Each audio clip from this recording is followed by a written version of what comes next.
Hello world. तो यार पिछले वीडियो में पढ़ा था हम लोग ने introduction to data structure and its importance relating to the real life. तो यार पिछले वीडियो में हम लोग ने देखा था कि डेटा स्ट्रक्चर में भी सिलेक्टेड और design to store data for the purpose of working on it with various algorithm. ये दोनों पॉइंट मैंने पिछले वीडियो में एकदम अच्छे से समझाए हुए हैं। आपने नहीं देखा है तो I will give the link in the description.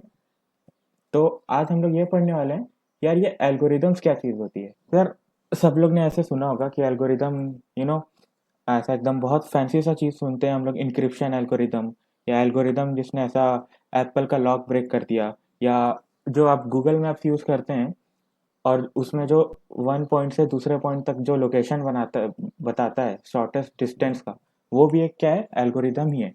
तो एल्गोरिदम बेसिकली एकदम सिंपल वर्ड्स में बोले तो एल्गोरिदम क्या है, it is a way of solving a particular problem.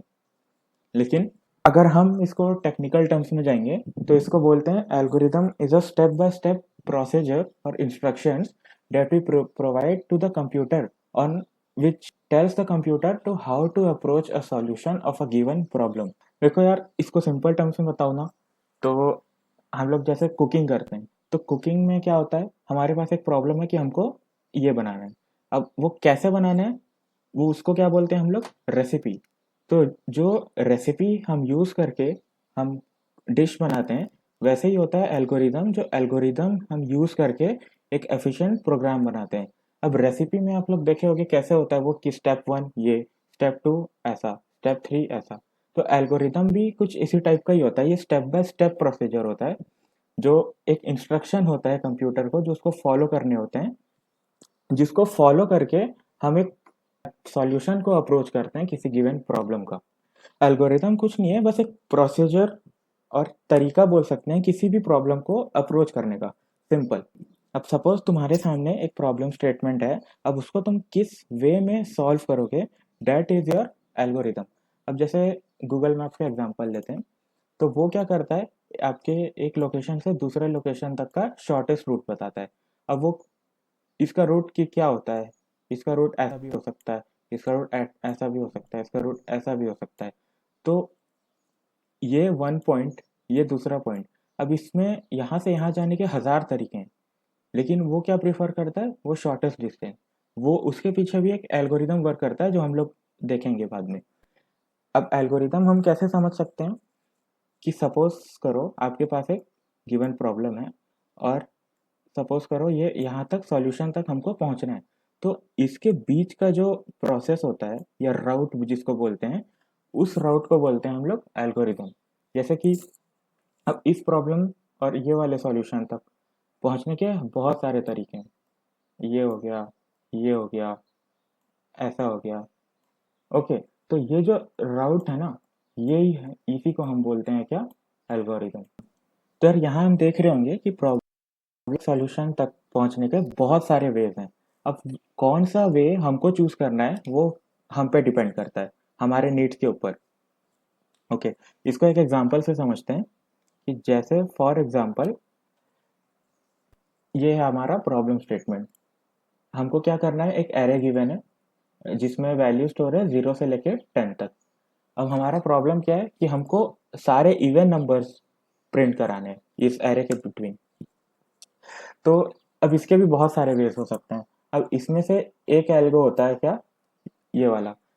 एक बंदा आएगा, वो बोलेगा ठीक है, मैं इन पूरे एरे में ट्रैवर्स कर दूंगा, आई मीन लूप लगा दूंगा। तो वो क्या करेगा, it will loop through array, और उसके बाद वो हर एक एलिमेंट को चेक करेगा कि क्या वो एलिमेंट इवन है।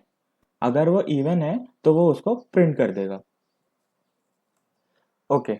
अब अब जो दूसरा एल्गोरिथम है, वो कैसे कर रहा है, वो भी लूप थ्रूइंग एरे ही कर रहा है, लेकिन वो क्या कर रहा है यहाँ पे, वो हमेशा आई को +2 ले रहा है। आई मीन सबसे पहले वो इसको प्रिंट करेगा, उसके बाद वो जंप कर देगा +2, ठीक है, फिर वो इसको प्रिंट करेगा, फिर वो जंप करेगा +2, फिर वो इसको प्रिंट करेगा। तो ये क्या कर रहा है, ये ऑटोमेटिकली इवन नंबर ही प्रिंट कर रहा है। क्यों, क्योंकि हमें जो डेटा था एरे में वो था सॉर्टेड। ओके, वो असेंडिंग ऑर्डर में सॉर्टेड है। और इसी चीज का फायदा उठा के हम लोग ये एक एफिशिएंट एल्गोरिथम बोल सकते हैं, क्योंकि क्यों, इसमें एक स्टेप हमको कम करना पड़ रहा है। तो ऑब्वियसली अभी इस सिनेरियो में देखेंगे तो एल्गो 1 और एल्गो 2 में कौन सा एफिशिएंट होगा? एल्गो 2।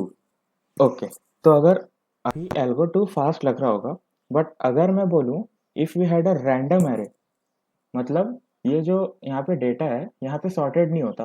फॉर एग्जांपल यहाँ पे 2 हो जाता, यहाँ पे 1 हो जाता, यहाँ पे 5 हो जाता। ओके, तब तब क्या करते? तब एल्गो 2 तो एकदम फॉल्स हो जाता, ये आउटपुट ही गलत दे देता। फिर हम क्या अप्रोच कर सकते थे? एक एल्गो 1 जो हर एक एलिमेंट को चेक करता है और प्रिंट करता है। तो इससे हमको पता क्या चलता है कि हमारा जो एल्गोरिदम है हमको किस बेसिस में चूज करना चाहिए, हमारा डेटा क्या गिवन है और हमको आउटपुट क्या चाहिए। तो यार इसी चीज को और एक एग्जांपल से देखते हैं। प्रॉब्लम क्या है? To sort an array. अब सॉर्ट मतलब क्या होता है कि एरे के जो एलिमेंट्स हैं उनको हम या तो कंप्लीटली असेंडिंग ऑर्डर में रखेंगे या कंप्लीटली डिसेंडिंग। ओके, तो इस प्रॉब्लम को हम सॉल्व करने के लिए यहाँ पे बहुत सारे एल्गोरिदम होते हैं। ये एल्गोरिदम्स का नाम है bubble sort, selection sort, merge sort. ये सब जो हम स्कूल में पढ़ते थे, ये बबल सॉर्ट, सिलेक्शन सॉर्ट। तो अब सबके मन में ये क्वेश्चन आ रहा होगा, यार इतने सारे सॉर्टिंग एल्गोरिदम क्यों है? या कोई एक मास्टर एल्गोरिदम नहीं होता कि हम सिर्फ वही एल्गोरिदम यूज करें और वो सॉर्ट हो जाए? तो इस चीज का आंसर है, मैं पिछली बार बताया था कि जो एल्गोरिदम होता है वो किस पर डिपेंड करता है? हमारे गिवन डेटा के ऊपर और हमारे आउटपुट के ऊपर। अब आउटपुट तो खैर इसमें सेम है कि हमको या तो असेंडिंग या तो डिसेंडिंग चाहिए, बट जो डेटा है that is the main cause. The algorithm you should choose should depend on our data. अब अगर मैं बोलूं कि ओके, हमने ऐसा सुना है कि merge sort is faster than insertion sort, bubble sort. Okay fine. अगर मैं बोलूं हमारा डेटा जो है वो नियरली सॉर्टेड है, तो अगर हम मर्ज सॉर्ट यूज करें और इंसर्शन सॉर्ट यूज करें तो सबको अभी यही लग रहा होगा कि मर्ज सॉर्ट फास्ट काम करेगा, बट ऐसा नहीं है। डेटा जब अगर नियरली सॉर्टेड होता है तो insertion sort is the best sort. इसी को हम एक विजुअल से देखते हैं। जैसे अगर हमारा डेटा नियरली सॉर्टेड है, ओके, तो आप देख, ये सबसे पहले खत्म हुआ, मतलब क्या ये वाला एल्गोरिथम सबसे फास्ट काम किया इस इस टाइप के डेटा के लिए। तो अगर मैं इसी चीज को रैंडम लगा देता हूँ,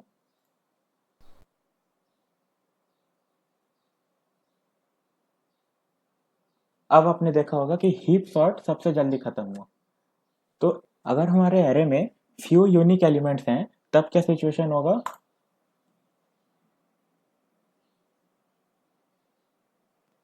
you can see insertion sort और हीप सॉर्ट जो था वो नियरली इक्वल थे। ओके, इसीलिए बोलते हैं कि इतने सारे एल्गोरिदम क्यों होते हैं हमारे पास? Because we have to handle different types of data. Okay, इसलिए हमारे पास डिफरेंट टाइप्स ऑफ एल्गोरिदम होते हैं डिफरेंट टाइप्स ऑफ डेटा को हैंडल करने के लिए। तो यार अब हम आगे बढ़ते हैं the most important part of this video, how to find the best suited algorithm. अब यार एल्गोरिदम तो हम लोग सारे पढ़ लेंगे, कोई बड़ी बात नहीं है, बट हम ये कैसे जानेंगे कि कौन सा एल्गोरिदम यहाँ बेस्ट काम करता है, कौन सा एल्गोरिदम स्लो काम करता है? तो ये जानने के लिए हमारे पास दो वेपन्स हैं। एक होता है टाइम कॉम्प्लेक्सिटी, दूसरा होता है स्पेस कॉम्प्लेक्सिटी। तो टाइम कॉम्प्लेक्सिटी और space complexity as the name suggest, ये क्या डिनोट करता है कि जो आपका एल्गोरिदम है वो कितना कम टाइम लेके या कितना कम स्पेस लेके आपका आउटपुट देता है। तो यार कंप्यूटर साइंस के फील्ड में ना आप हमेशा ऐसे समझिएगा कि ये जो टाइम और स्पेस होता है ना, ये आपके दो गर्लफ्रेंड्स हैं। ये आपको पूरे करियर में सिर्फ इन्हीं को ध्यान देना है, क्योंकि आपका जो एल्गोरिदम है वो एक एफिशिएंट कब माना जाएगा? जब वो एकदम मिनिमम टाइम और मिनिमम स्पेस लेके आपको आपका आउटपुट दे। बट यार देयर इज अ ट्विस्ट। अब ट्विस्ट क्या है कि ये आपके दो गर्लफ्रेंड्स तो हैं, बट आप क्या चाहोगे कि आपका टाइम भी मिनिमम कंज्यूम हो और स्पेस भी मिनिमम कंज्यूम हो, बट ऐसा हो नहीं पाएगा। क्यों? क्योंकि अगर आपके दो गर्लफ्रेंड रहेंगे आप दोनों के साथ एक साथ डेट पे तो जाओगे नहीं। ठीक है, तो यहाँ क्या ट्विस्ट आता है कि अगर आपको टाइम कॉम्प्लेक्सिटी को इम्प्रूव करना है तो स्पेस के साथ कॉम्प्रोमाइज करना पड़ेगा। अगर टाइम कॉम्प्लेक्सिटी के साथ कॉम्प्रोमाइज कर सकते हो then we can increase the space complexity. वैसे ही जैसे आप अगर एक के साथ डेट पे जाओगे तो दूसरे को कॉम्प्रोमाइज करना पड़ेगा, अगर दूसरे के साथ डेट पे जा रहे हो तो एक को कॉम्प्रोमाइज करना पड़ेगा। You can't satisfy the both. Okay, the point is how do we calculate the time complexity and space complexity? तभी तो हम बता पाएंगे ना कौन सा एल्गोरिदम अच्छा है तो यार इसी को कैलकुलेट करने के लिए हमारे पास क्या होता है, द बिग ओ नोटेशन। अब यार हम बहुत इसके बारे में सुने होंगे, हम कोई सा भी एक कोड देखते हैं तो वहां पर एक इस टाइप का कुछ बना होता है, ओ ऑफ एन या फिर ओ ऑफ एन स्क्वायर। तो यार ये जो चीज़ है ना, यही होती है बिगो। तो बिगो क्या बताता है कि हमारा जो एल्गोरिथम है वो कितना एफिशिएंट है टाइम के हिसाब से और स्पेस के हिसाब से। तो जो बिगो नोटेशन है is the topic of another video. इसके बारे में हम ए टू जेड सारी चीज़ें पढ़ेंगे, ये कैसे कैलकुलेट किया जाता है और इसको कैसे हम यूज़ करेंगे। अब टिल देन कीप प्रैक्टिसिंग।